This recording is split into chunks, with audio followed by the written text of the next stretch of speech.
Good afternoon. Thank you for joining us for our webinar on our just released Liftoff topic brief on clean energy as a solution to rising electricity demand.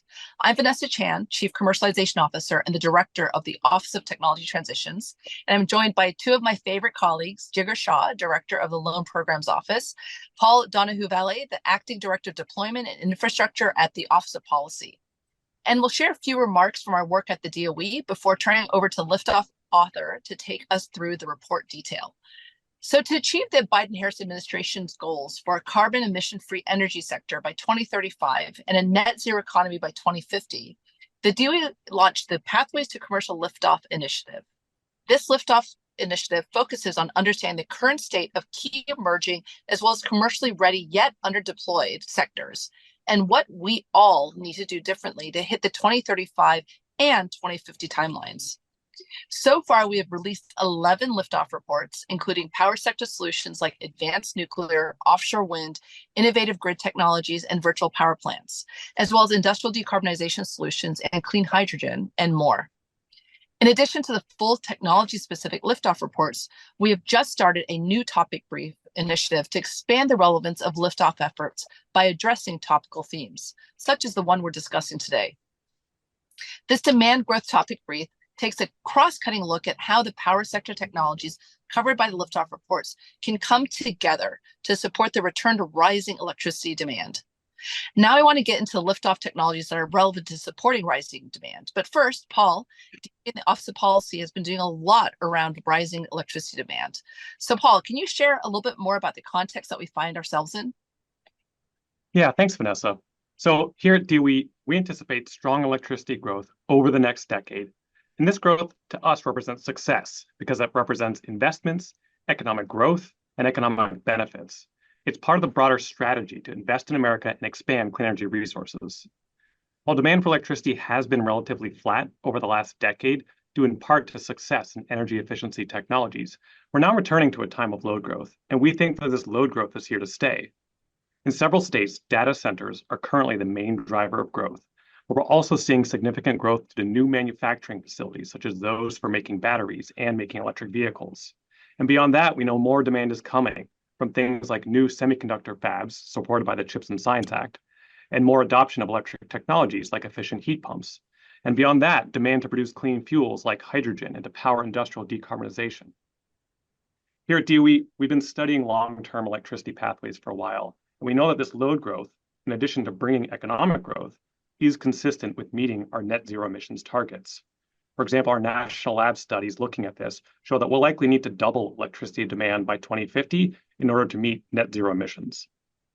Again, this growth is good. It means we're bringing more manufacturing jobs back to America. We're expanding our leadership in innovation by expanding artificial intelligence applications. We're expanding access to more efficient and clean goods that serve American households.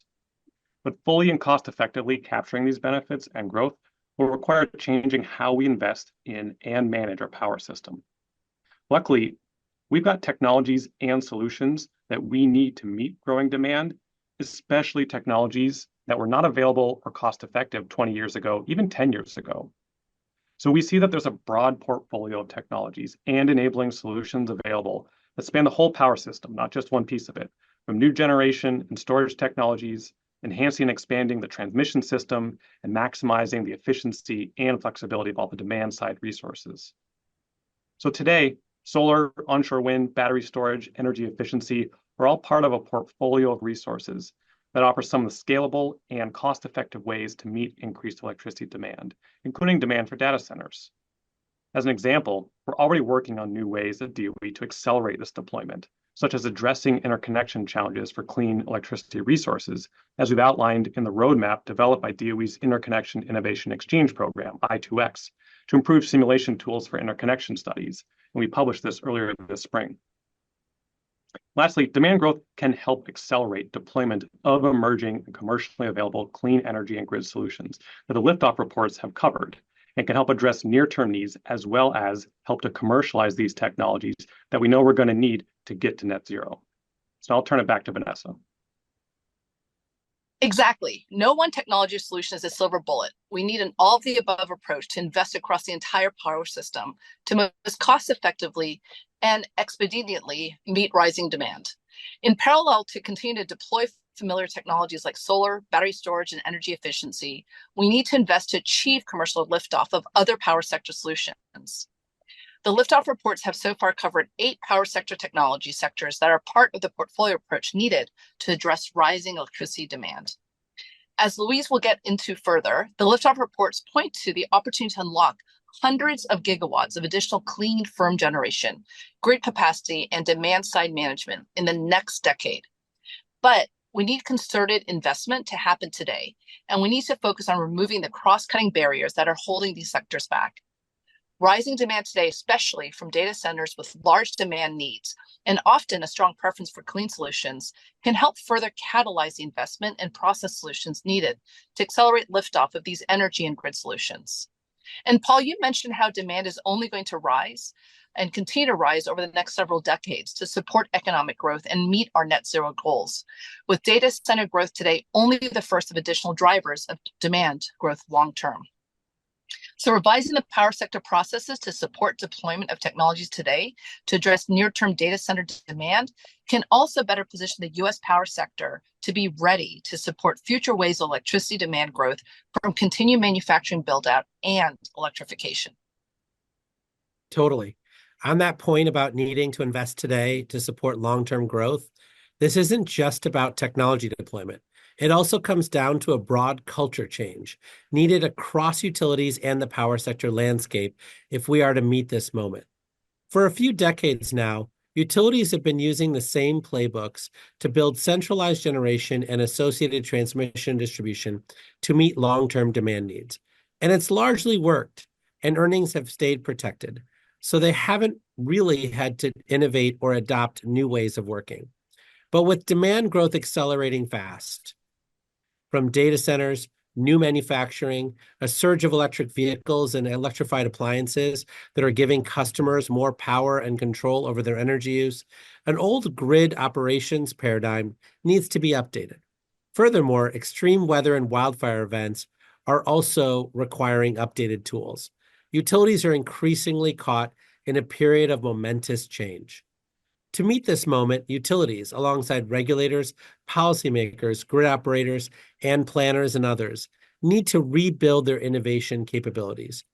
Each utility can and will have their own approach, so it will look different. But the old way of working just won't work. It's too expensive and too slow. And customers, including data centers, regulators, policymakers, and shareholders, don't want that. We're already seeing some utilities, customers, and technology providers acting here. In Nevada, Google worked with a local utility, NV Energy, to develop a clean transition tariff that would help finance new carbon-free, clean, firm resources.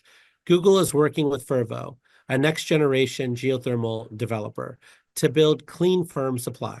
But this innovative tariff model could be more broadly used to bring on more clean energy resources.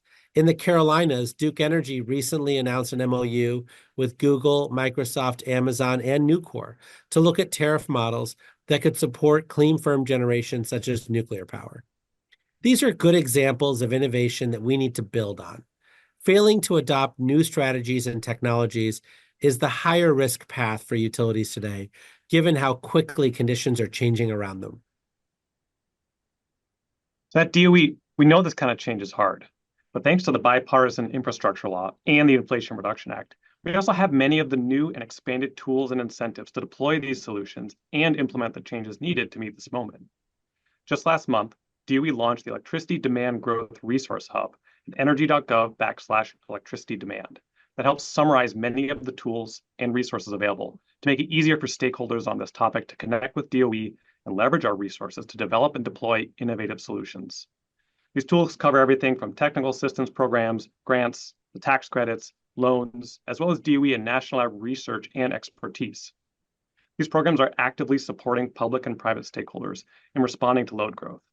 For example, just last month, our Grid Deployment Office announced that the Virginia Department of Energy, along with its partners, was selected for an $85 million DOE Grid Resilience Innovation Partnership Program award to implement a battery energy storage system at an Iron Mountain data center in Virginia, so that data centers can actually provide more flexibility to the grid. Another example, the the Inflation Reduction Act provides special incentives for energy communities. These are locations which used to have a coal plant or a coal mine, which has since closed down. We've mapped the sites of 181 closed coal power plant facilities, which have existing interconnection points that could be reused. They have communities that have ideas and are looking for reinvestment. And these areas can unlock DOE loan authorities and enable the use of Inflation Reduction Act tax credit bonuses for clean energy and storage. On the efficiency and technical assistance side, we have an entire Center for Data Center Expertise at our Lawrence Berkeley National Lab and other technical assistance programs full of experts on data center operations, efficiency, and other key behind-the-meter solutions. So our doors are open to share how we've achieved some of the record-breaking computational efficiency that DOE and our labs have achieved over the last few years. Finally, an example of new technology commercialization, our RPE office supported Natron Energy, which is providing backup power and edge applications for data centers with a brand new technology, sodium-ion battery technologies. There are many more examples, and many more that are happening in the private sector as well. Building on that, at the Loan Programs Office, we have a $250 billion energy infrastructure reinvestment program that can support projects that reuse energy infrastructure. For example, we recently announced our conditional commitment for a loan guarantee to restart the 800 megawatt Palisades nuclear facility in Michigan. This is bringing more 24/7 clean, firm power back online. At the Loan Programs Office, we're seeing utilities look to our low-cost financing as an opportunity to invest in new tech like VPPs and grid-enhancing technologies. They're making investments in upgrading and expanding their infrastructure at lower cost to ratepayers, protecting against potential regulatory scrutiny. And we're talking to utilities, data centers, state regulators, and tech providers every day. So the Loan Programs Office and the Department of Energy overall don't just bring money, though that's always great, but we are actively helping connect folks to the right resources and drive the conversations we need to make grid deployments happen. Demand growth is quickly rising in many areas. This is a call to action to utilities and the broader power sector to rethink their go-to solutions. We need to implement a new playbook, moving away from the traditional, very expensive solutions towards the most cost-effective, reliable, and clean energy solutions needed. Well said. And at the DOE, we believe the energy transition will be private sector-led and government-enabled.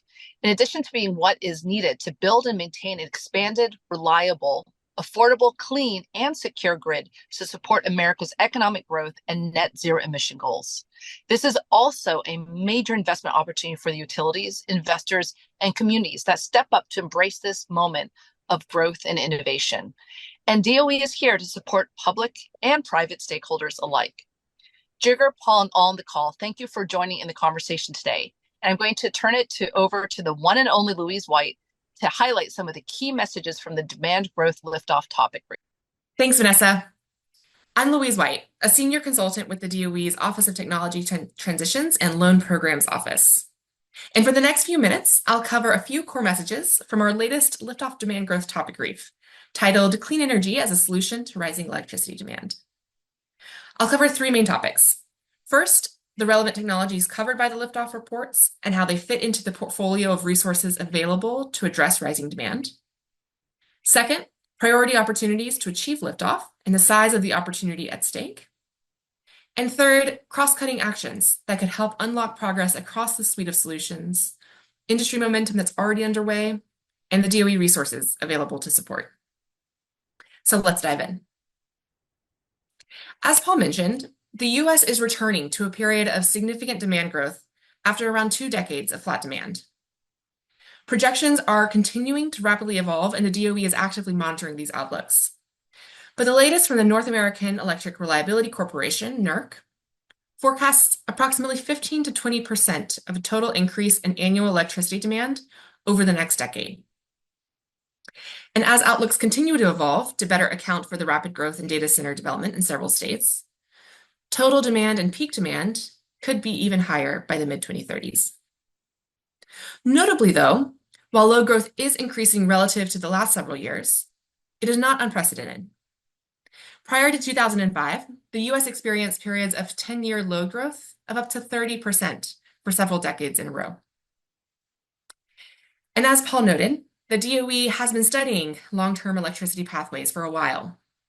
Our national lab studies have shown that electricity demand could double by 2050 to reach net zero emissions as we further electrify transport, industry, and buildings.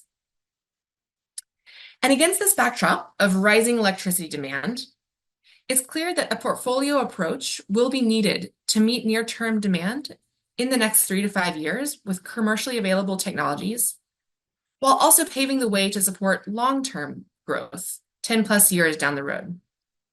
And doing all of this while staying on the path to a clean energy future. So what does that portfolio of demand, of energy solutions for demand look like? We will need to see investment across the entire power system to prepare the system for load growth, both from grid scale clean energy deployments on the bulk power system to generate electricity, through the poles and wires of the transmission and distribution system to deliver that electricity to customers, and then all the way through to the customer side with energy efficiency and demand side flexibility and resources. And as you can see here, there are multiple energy and grid solutions available across the entire power system sector to meet this moment of load growth. And the DOE's Pathways to Commercial Liftoff reports have evaluated the current state and what it will take to get to full-scale commercial deployment for several of the technologies and applications that are part of this portfolio. To date, the Liftoff reports have covered solutions on the bulk generation side that can add large-scale supply and long-term storage to the grid, such as nuclear, which includes expanding existing nuclear sites and deploying advanced nuclear solutions, offshore wind, next-generation geothermal, long-duration energy storage, LDES, carbon capture storage on power plants, and clean hydrogen, particularly for long-term storage or blending. And at scale, these generation and storage solutions can help provide the essential firm capacity that we need to meet demand, while also providing other grid services to help integrate variable renewable energy resources. On the transmission and distribution grid, our innovative grid deployment liftoff report looked at multiple grid technologies that can enhance the capacity, reliability, and resilience of the existing transmission and distribution system.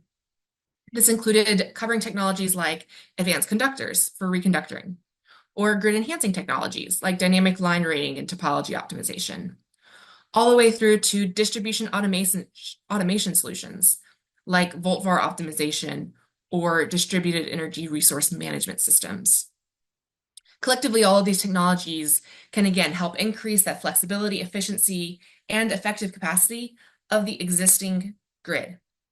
Ultimately, these can help us better utilize our existing grid infrastructure so that we can get more value out of the system that we've already paid for. And then lastly, on the demand side, virtual power plants can help us more efficiently serve growing demand. VPPs, virtual power plants, are aggregations of distributed energy resources, such as smart appliances or rooftop solar with batteries, EVs and chargers, or even commercial and industrial loads that can be shifted. And collectively, as a VPP, these tools and resources can provide grid services just like a traditional power plant can.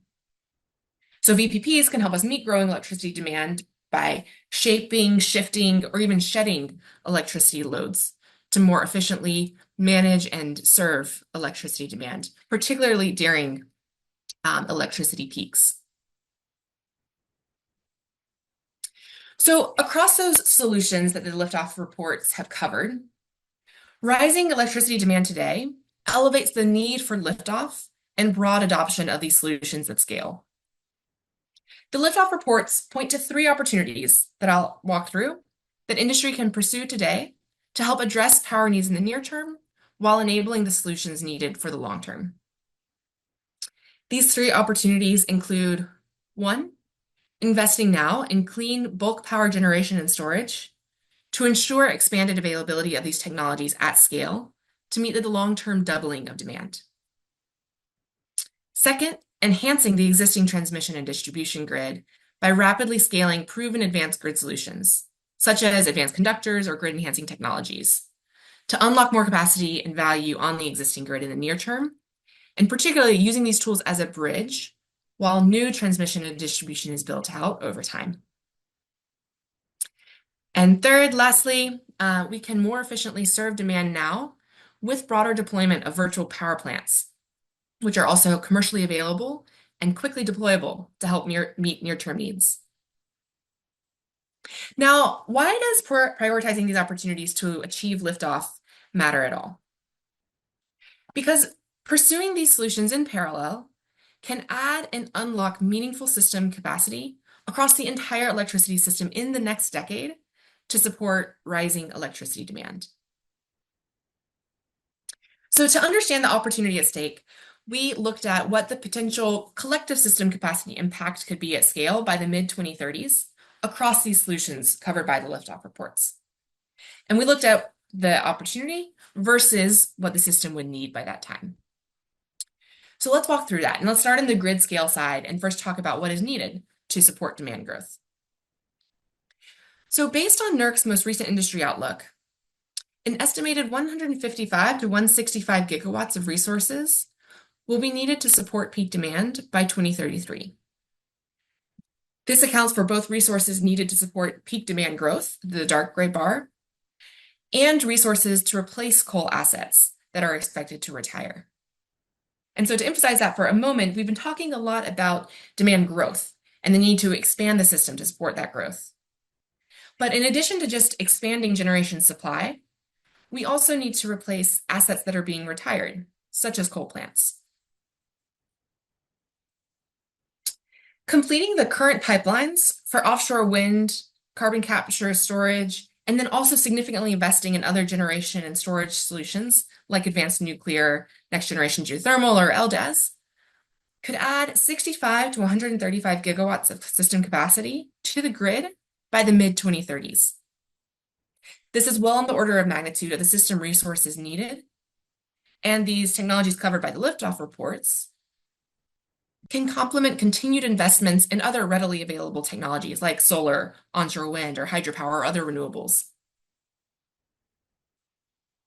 On the existing transmission and distribution grid side, the grid will need to expand to accommodate rising peak demand, which NERC's most recent outlook suggests is around 80 to 90 gigawatts by the early 2030s. And as quick clarification here, the impact of aging assets is a little bit less relevant for the grid infrastructure, as the assumption is that we can reuse a lot of the existing capacity that's out there that right now that's maybe serving coal generation and transmitting that power, and we can repurpose that existing capacity for other new generation solutions. And so as we think about the grid infrastructure needs, it's really more about the ability to expand effective system capacity to support rising peak demand. And so that's what we focused on here. So our Liftoff reports have found that full potential deployment of the advanced grid solutions that the Liftoff report covers could unlock upwards of 20 to 100 gigawatts of system capacity. And this is just based on individual technology potential. In the Liftoff report, we covered multiple technologies that, if deployed in combination, could unlock additional significant capacity on top of what's shown here. And again, deployment at this scale is on the order of magnitude of the additional peak demand that is expected to come online in the next decade. Now, finally, on the customer demand side, again, thinking about supporting demand growth and replacing aging generation is relevant here. And our virtual power plant Liftoff report found that by 2030, an additional 50 to 100 gigawatts of VPP capacity could be added to the grid, with additional capacity impact possible by 2035. This is just helping meet more than 30 to 65% of the resources needed by that time. In recent years, just for context, over 30 gigawatts of dispatchable distributed capacity has been aggregated into virtual power plants nationally. So that means we could triple current capacity by the early 2030s. Collectively, these solutions could add hundreds of gigawatts of system capacity across the entire power sector. These can help us meet rising demand needs while continuing to improve the reliability and resilience of our existing grid. But let's talk about timelines for a moment, because not all of these solutions can be deployed at the same pace. Utility scale generation and storage solutions on the far left can take roughly 5 to 10 years to develop and operationalize a new plant, though there is some variation across the different technologies. Existing grid enhancing and certain types of VPP solutions, however, can often be deployed and scaled in less than 1 to 3 years. So given those timelines, and since it can take well over 7 years to build new transmission right now, these ready-to-go advanced grid solutions and VPPs may be some of the only options available to address near-term demand growth where transmission capacity is a primary constraint. Now, even though generation and storage solutions can take a bit longer to develop, that means it's important to be acting now to start deploying these tools so that they are ready to come online in the next decade, and so that they are available to be deployed at scale by 2050 to meet long-term clean electricity demand needs. So let's double click into that 2050 view for a moment and why it's important for investment to be happening today. Achieving net zero emissions in the United States by 2050 is estimated to require at least 700 to 900 gigawatts of additional clean firm capacity.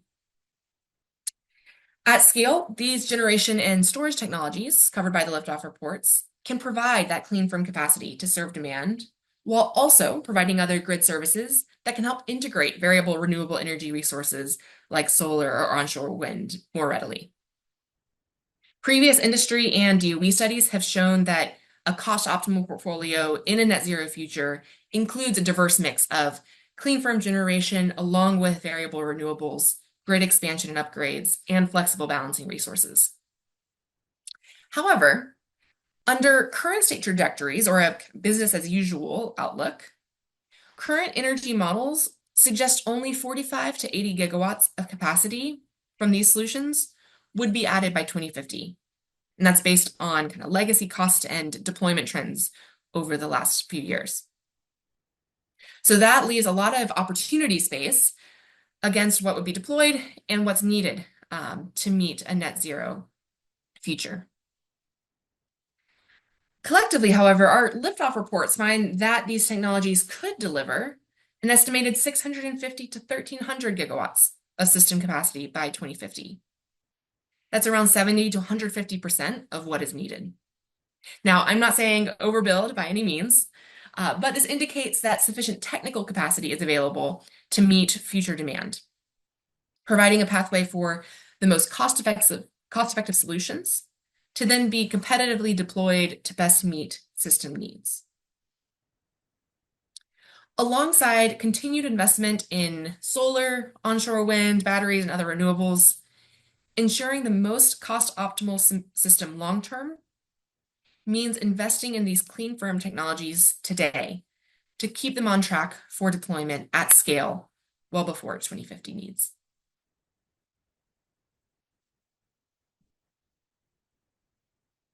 So we talked a lot about the opportunity at stake and what it would look like if we are to achieve liftoff and get these technologies to deployment. So talking a little bit then about what comes next, what needs to happen to make deployment happen. Our Liftoff reports point to several cross-cutting challenges that need to be addressed to unlock progress across multiple sectors at once. And so here we've summarized 5 key actions that could help address the key adoption readiness risk dimensions that are impeding deployment across these sectors and really unlock further deployment across all of these technologies.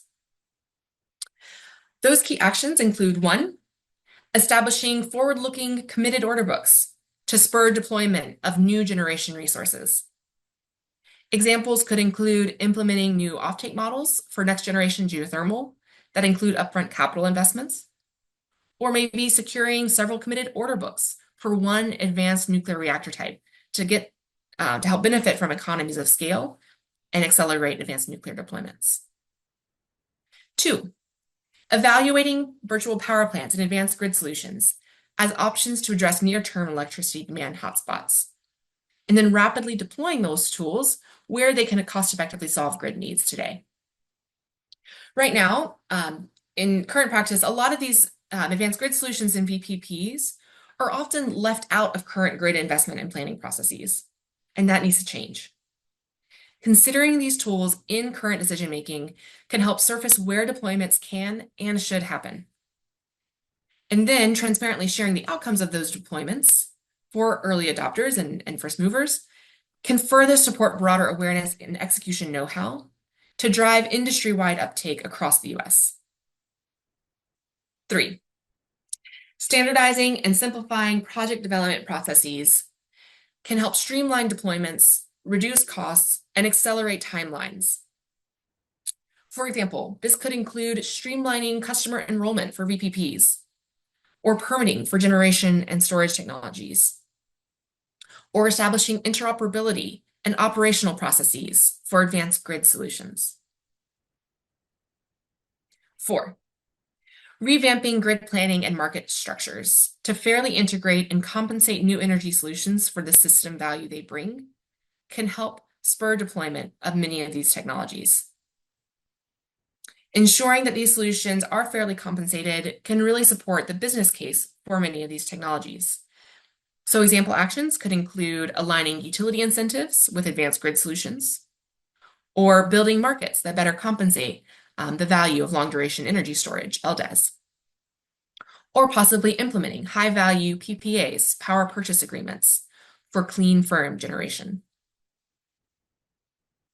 5, across all of these technologies, engaging local communities and labor groups early, frequently, and transparently can help de-risk deployments. Proactive partnerships and engagement can help overcome adoption challenges while ensuring benefits are distributed equitably. Now, while there is clearly lots to do, industry momentum is already underway across many of these actions. On this slide, showing just a few examples from just the last few months of how industry is stepping up to support deployments across this power system. On the generation and storage side, Jigar mentioned the recent announcements from Google and Nevada to support next generation geothermal, and an MOU from Duke and several technology providers and Nucor to look at clean firm technologies such as nuclear. These announcements included commitments to ensure these investments didn't unfairly fall to household ratepayers to pay the cost, with Google even proposing a clean transition tariff as a potential model to do that and to pay for the next generation geothermal deployments. And just last week, hot off the presses, Meta announced a partnership with Sage Geothermal to support geothermal developments to serve Meta's data centers on the eastern United States. So lots of momentum happening on the grid side. On the existing transmission and distribution grid infrastructure, this summer, EPRI, a major industry trade association, launched a Get Set initiative to support utility adoption of grid enhancing technologies. And 2 selectees of DOE's GRIP program, Dominion Energy and a coalition led by the Virginia Department of Energy, are deploying grid enhancing technologies to relieve transmission constraints and support rising electricity demand, particularly from near-term data center developments that are happening in Virginia. And on the VPP side, Xcel Energy in Minnesota also recently announced a plan to include a sizable solar plus storage VPP as part of its long-term integrated resource plan. And state policymakers in Colorado and Maryland recently passed enabling legislation that is supporting VPP deployments. So as Jigar, Vanessa, and Paul highlighted, near-term electricity demand growth is a major opportunity, particularly for early movers in the investment and technology communities, to both accelerate and benefit from the scale-up and broad commercial deployment of these energy solutions covered by the Liftoff Reports. Now, it's great news that we are seeing industry momentum across the full sector, but there is still lots left to do to ensure deployment happens at pace. And it will continue to take concerted investment and a willingness across public and private stakeholders to innovate and update industry processes and norms to take full advantage of this opportunity, while also ensuring we maintain a reliable, affordable, and secure power grid. And the DOE knows it is not easy to make all of this happen and make it happen fast. So DOE does have multiple resources and is actively expanding these resources to support stakeholders in responding to load growth. DOE has several funding, financing, and technical assistance programs, lots of grid system and technology research, and ongoing collaboration efforts with industry that can all help support deployment of the types of technologies that we were talking about today. And to help streamline these resources, just last month, DOE launched a new electricity demand growth resource hub to help stakeholders identify relevant DOE resources and tools. This resource hub is available at energy.gov/electricity demand, and it includes a wealth of information, including a one point of contact for stakeholders that have questions or comments or concerns related to load growth. So please feel free to reach out to the DOE at businesshub@hq.doe.gov if that's an area of interest. The DOE looks forward to continuing to partner with industry in the whole energy ecosystem to achieve liftoff and accelerate deployment of the clean energy and grid solutions that are available to help the US meet this moment of rising electricity demand. So that wraps us up for today. Thank you for taking the time to join us. And as always, a recording of this webinar will be available online at liftoff.energy.gov, where you can also find all of the Liftoff reports. Any comments on what we covered today are welcome via email at liftoff@hq.doe.gov. Thank you and have a great afternoon.